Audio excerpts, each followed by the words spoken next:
इन्नल हम्दुलिल्लाह वस्सलातु वस्सलामु अला रसूलिल्लाह हुब्बुल वतन मिनल ईमान।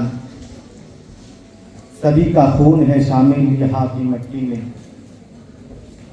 सभी का खून है शामिल यहाँ की मिट्टी में।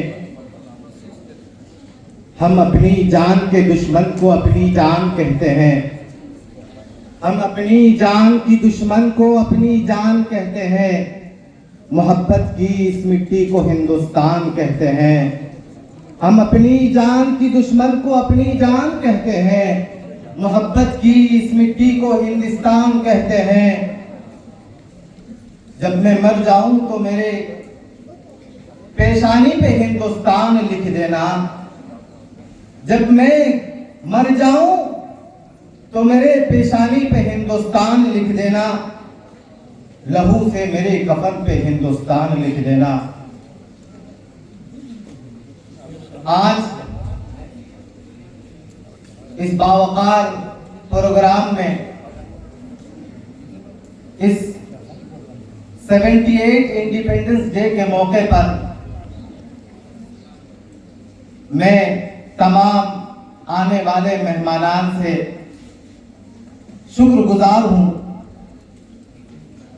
और हमारे respected teacher and honourable guest सभी से मैं पुरजोर मुबारकबाद पेश करता हूं। सबसे पहली बात यह है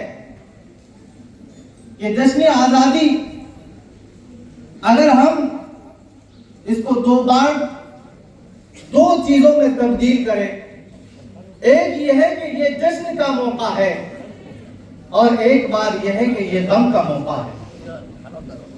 हम जश्न इसलिए मनाते हैं कि ये हमारे सेलिब्रेट का दिन है और हम दुख इसलिए मनाते हैं कि हमारे मुजाहिदीन आजादी ने कितनी कुर्बानियां दी।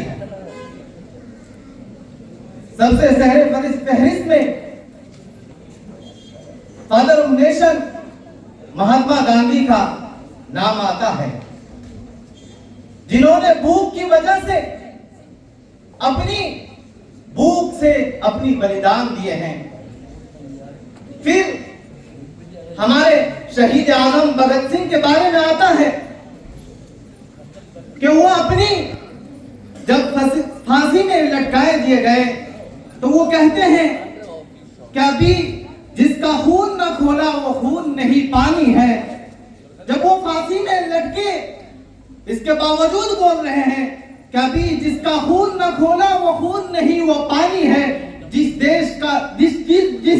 देश के काम न आए वो बेकार की जवानी है। मेरे भाइयों, 1857 में जफर शाह बहादुर जब अंग्रेज उनको कोठेली जेल में डाला गया, जब अंग्रेज कहता है कि दम में दम नहीं अब खैर मांगो जान की, ए जफर दम में दम नहीं खैर मांगो जान की, ठंडी पड़ी शमशीर हिंदुस्तान की। तब हमारे बहादुर शाह जफर कहते हैं कि गाजियों में वो है, गाजियों में वो रहेगी जब मुल्क ईमान की, जब तलक की जान रहेगी तख्त लंदन तब चलेगी तेज हिंदुस्तान की। मेरे भाइयों, इस देश के लिए हमारे बुजुर्गों ने कितनी कुर्बानियां दी है। आज हमें इस दिन आजादी दिन आजाद हिंदुस्तान मिल गया है।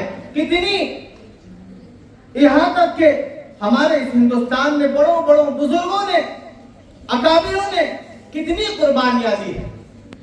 हमारे बुजुर्गों ने इसके बावजूद ये कम नहीं, हमारे छोटे बच्चों से लेकर बुजुर्गों तक, छोटे बच्चों में नाम आता है। अगर हिस्ट्रिया में, अगर तारीख की किताबों को खंगाला जाए तो खुदीराम बोस जो 70 के यानी 17 के एज में अपनी जान गंवा दी इसी आजाद हिंदुस्तान के लिए। इसीलिए इसी दिन में हमारे जो मुसलमान हो, सिख हो, ईसाई हो, हर तरह तरह के हमारी सब भाइयों ने हमारे इसमें कुर्बानियां दी है। इसीलिए इसी बात पर हम अपनी बात को खत्म करता हूँ। वमा अलैना इल्लल बलाग।